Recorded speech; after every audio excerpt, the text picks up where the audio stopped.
tout le monde. Et oui, je suis encore vivante. Pas de DFA ni de cas créatif pour aujourd'hui, mais un nouveau petit concept que je ne suis pas sûre de réitérer par la suite, mais dans le doute, cette vidéo s'intitulera Ces ressemblances numéro 1. Car oui, dans cette vidéo, on va parler de ressemblances, et plus précisément de ressemblances frappantes qu'on peut remarquer entre Mew Mew Power, ou Tokyo Mew Mew si vous préférez, et Sailor Moon. Alors oui, je sais que ça n'a rien de nouveau et que beaucoup d'autres personnes en auront certainement parlé avant moi un peu partout, mais... Eh bien, je suis sur ma chaîne YouTube, alors je fais ce qu'il me plaît. Avant de commencer, je vais simplement préciser qu'ici, on ne parlera pas de plagiat, mais bien de ressemblance, car ce n'est pas nouveau non plus, mais Sailor Moon ayant été LE Magical Girl phare de sa génération et de toutes celles qui suivront, il est fréquent d'en trouver des références dans d'autres œuvres. Aussi, devrions-nous plutôt parler d'inspiration. Je précise également qu'on va s'avantage se baser sur les animés en VF que sur les mangas papier ou sur les animés en VO. Bref, ne nous attardons pas plus sur ce détail et commençons.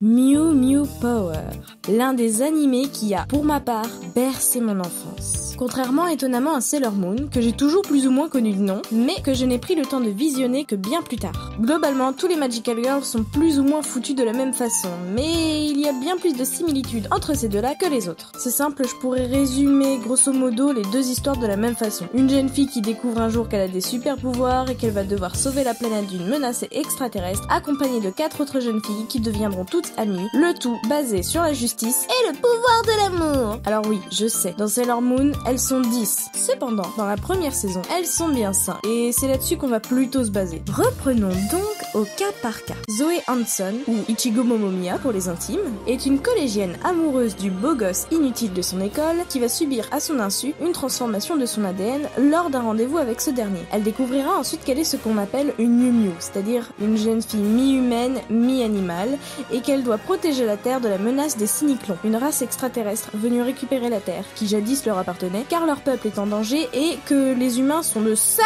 merde incapable de prendre soin de leur habitat.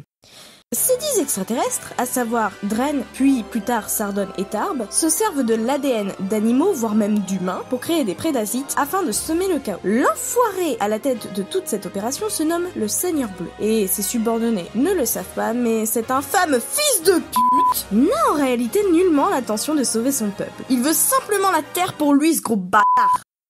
Pardon. Zoé va donc devoir trouver les autres Mew Mew afin de l'aider dans sa quête. Corina, Bridget, Kiki et Estelle. Revenons rapidement sur Zoé. Elle est la leader du groupe, donc forcément sa couleur est le rose. Passons. Elle possède l'ADN d'un chat sauvage d'Iriomote, globalement c'est cette bestiole-là, bien qu'elle agisse plutôt comme un chat de salon quand son instinct Mew Mew prend le dessus. Mais bon, je suppose que c'est pour le côté mignon, parce que tout le monde aime les chats, et tout le monde trouve les chats mignons. Les chats sont partout, dans les villes, dans les campagnes, sur les réseaux sociaux. Ils dominent déjà Internet et la pop culture. Et un jour, les chats domineront le monde.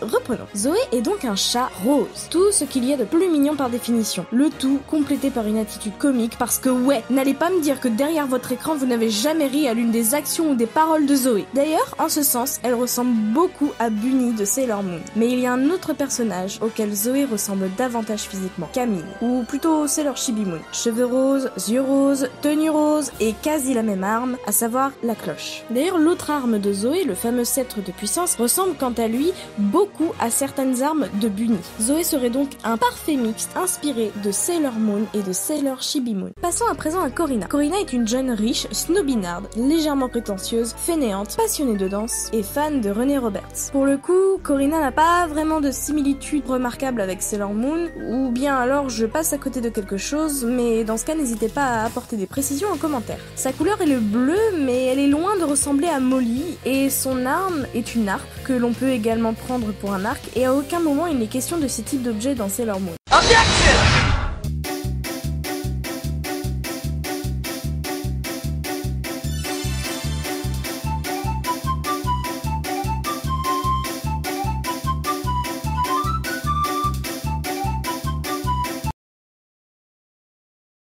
Tout ce que je peux relever, c'est que son caractère s'apparente quelque peu à celui de Raya, ou plutôt Sailor Mars. Et c'est au tour de Bridget d'y passer. Pour le coup, Bridget est davantage un dérivé physique de Zoé qu'une inspiration tout droit venue de Sailor Moon. Quasiment la même coupe de cheveux, mis à part les tresses et la frange qui change légèrement, et presque la même tenue Miu Miu, la plus grosse différence étant la jupe. Si nous devions comparer Bridget à l'un des personnages de Sailor Moon, pour ma part je l'assimilerais à Sailor Mercury.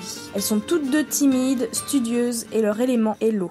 Passons maintenant à la plus jeune du groupe, Kiki. Kiki est drôle, Kiki est mignonne, et surtout Kiki est putain de courageuse! Sans déconner, elle doit travailler alors qu'elle n'a que 9 ans pour s'occuper de sa très jeune fratrie. Et en plus, à côté de ça, elle doit sauver le monde. Sérieusement, est-ce que je suis pas la seule à me dire que son père est un enfoiré fini? Genre, le gars a quand même 6 gosses, mais il préfère les laisser se démerder et galérer. Ah oui, non mais parce que, au cas où vous auriez oublié, la mère de Kiki est morte! Donc ils sont vraiment seuls. Enfin bref. Ce n'est pas le sujet de la vidéo. Son animal est le tamarin lion à tête dorée. Globalement, c'est un singe. Et ça va plutôt bien avec son caractère farceur et son art pour les acrobaties. Rien de flagrant à relever chez Kiki, si ce n'est sa transformation en Miu Miu, faite à partir de ruban, car c'est une mécanique très utilisée chez Sailor Moon. Confrontons-nous maintenant à Estelle Renée Roberts. Star incontestable du Japon, il va sérieusement falloir qu'on m'explique comment Estelle a pu travailler peinard au café Miu Miu sans jamais se faire reconnaître. Sérieusement, on n'arrête pas de nous dire que c'est une personne hyper importante, elle est chanteuse, actrice, top modèle et j'en passe. Comment est-ce possible? Enfin, peu importe. Son ADN animal est celui du loup gris. Et bordel, que ça lui va bien. Pour le coup, on a vraiment affaire à un loup solitaire. Physiquement, on pourrait un peu associer Estelle à Raya. D'autant plus que ces deux jeunes filles sont toutes deux assimilées au feu. Et regardez donc ce que l'on peut apercevoir lors de la transformation d'Estelle. Oh, la jolie lune! Pour finir, Marc, ou le Chevalier Bleu. Pour faire très bref, l'homme masqué et le Chevalier Bleu ont exactement le même rôle. Protéger leur héroïne et les aider dans leur quête. Et ils sont en réalité tous deux les garçons dont sont secrètement amoureuses les jeunes filles en question. Et encore une ressemblance frappante, Zoé et Bunny seront toutes deux confrontées à un terrible dilemme et devront toutes les deux affronter l'amour de leur vie.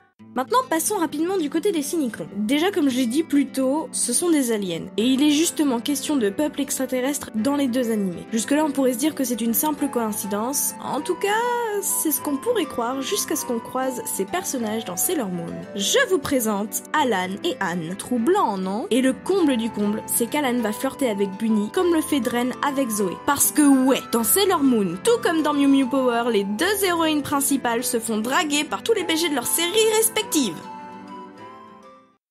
Voilà, il y a bien d'autres choses qu'on pourrait relever, comme certains passages d'attaque ou de transformation de Zoé et de Bunny quasiment similaires. J'ai conscience d'être probablement passé à côté de beaucoup d'autres éléments, et vraiment j'ai fait un truc plutôt à l'arrache, parce que je considère que cette vidéo est plus un crash test qu'autre chose, car comme je l'ai dit, je ne sais pas si je vais réitérer ce concept, et je n'ai pas non plus envie que cette vidéo dure des lustres, donc je pense que je vais quand même m'arrêter là. Aussi, comme je disais tout à l'heure, si vous souhaitez apporter des précisions en commentaire, n'hésitez pas. Il ne me reste plus qu'à vous remercier d'avoir écouté jusqu'au bout et de vous dire à bientôt.